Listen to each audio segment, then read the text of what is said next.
Permukaan jantung dibungkus oleh perikardium yang strukturnya terdiri dari dua lapis.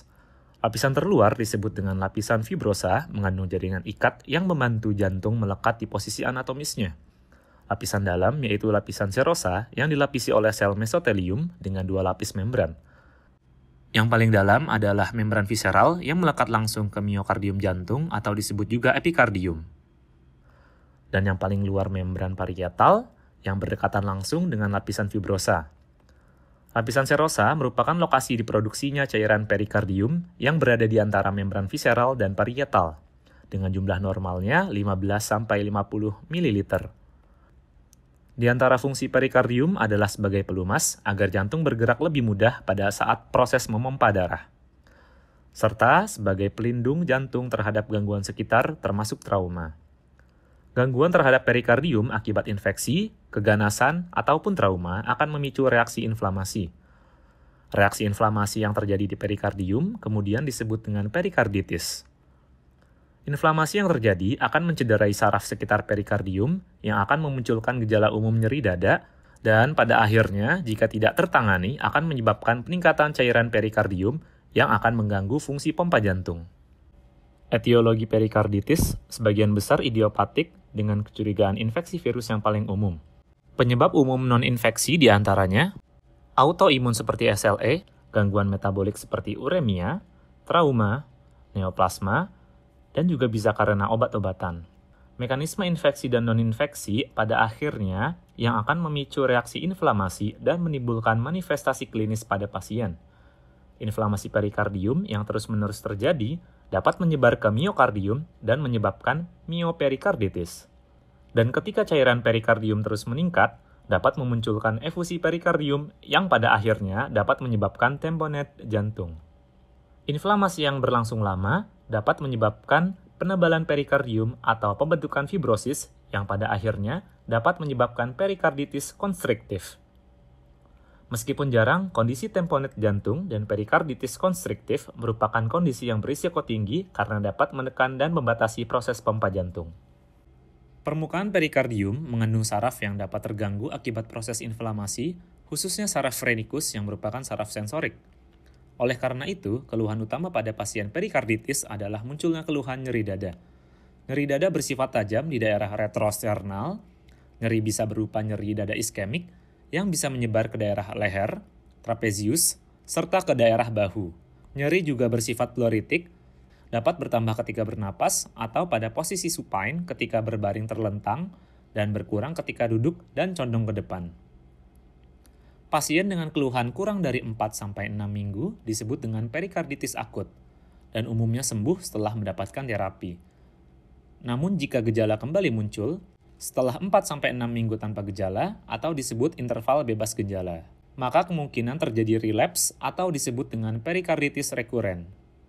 Pasien dengan keluhan terus-menerus setelah melewati periode akut, yaitu lebih dari 4-6 minggu dan kurang dari 3 bulan, disebut dengan perikarditis incessant. Dan jika pasien telah mengeluh lebih dari 3 bulan, maka kondisi ini disebut dengan perikarditis kronik. Inflamasi perikardium juga menyebabkan suara gesekan pada perikardium yang dapat memunculkan tanda spesifik perikarditis pada saat auskultasi jantung yang disebut dengan pericardial friction rub.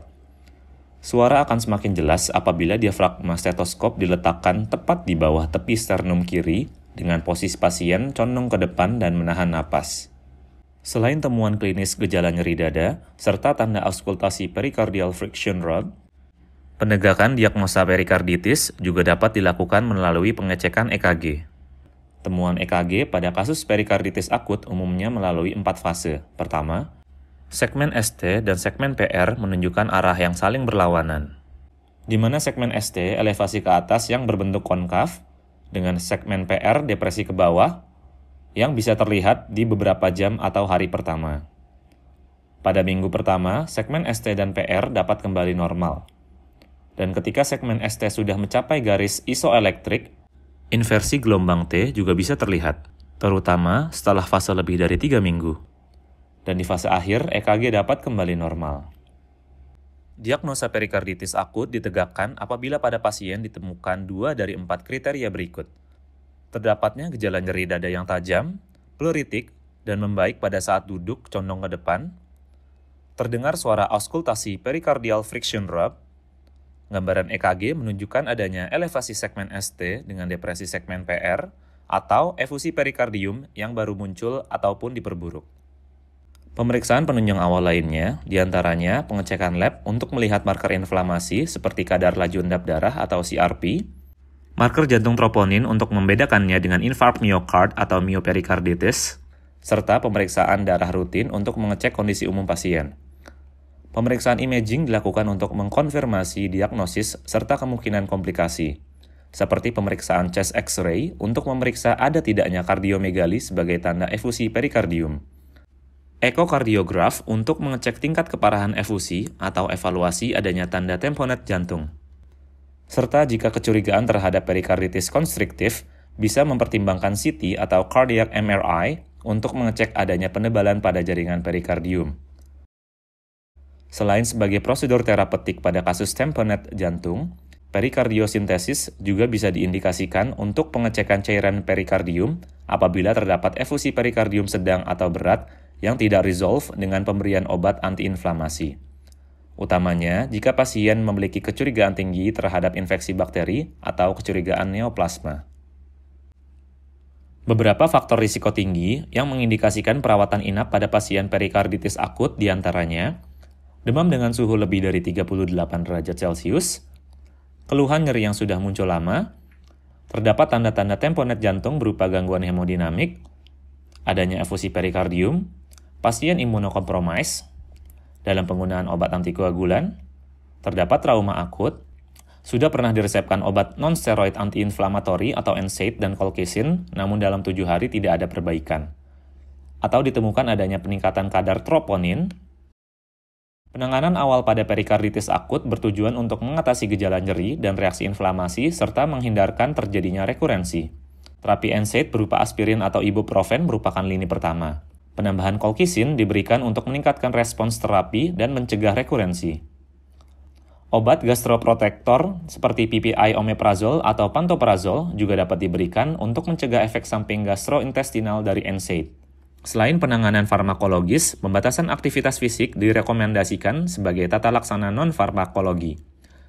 Apabila terdapat kontraindikasi NSAIDs, kortikosteroid dosis rendah dapat diberikan. Lama pemberian obat tergantung perbaikan gejala yang biasanya dalam 2 minggu atau kurang, dan juga kadar CRP dalam kadar normal. Tapering off dosis NSAID dapat dilakukan tiap minggu dengan colchicine dosis yang sama diberikan selama 3 bulan. Kesimpulan pada topik kali ini adalah, perikarditis merupakan inflamasi yang terjadi di perikardium. Kebanyakan karena idiopatik dengan suspek virus sebagai penyebab utamanya. Inflamasi perikardium yang terus-menerus terjadi dapat menyebar ke miokardium menyebabkan mioperikarditis. Menyebabkan penumpukan cairan atau efusi perikardium yang pada akhirnya menyebabkan tamponade jantung. Lama-kelamaan dapat menyebabkan pembentukan fibrosis yang pada akhirnya menyebabkan perikarditis konstriktif. Kondisi tamponade jantung dan perikarditis konstriktif merupakan kondisi yang berisiko tinggi karena dapat menekan dan membatasi proses pompa jantung. Diagnosa perikarditis akut ditegakkan apabila pada pasien ditemukan 2 dari 4 kriteria berikut. Terdapatnya gejala nyeri dada yang tajam, pleuritik, dan membaik pada saat duduk condong ke depan. Terdengar suara pericardial friction rub. Perubahan pada EKG terutama elevasi segmen ST dengan depresi segmen PR, atau efusi perikardium yang baru muncul ataupun diperburuk. Penanganan awal pada perikarditis akut bertujuan untuk mengatasi gejala nyeri dan reaksi inflamasi serta menghindarkan terjadinya rekurensi. Terapi NSAID dengan colchicine dengan pembatasan aktivitas fisik merupakan lini pertama dalam terapi awal pada perikarditis akut.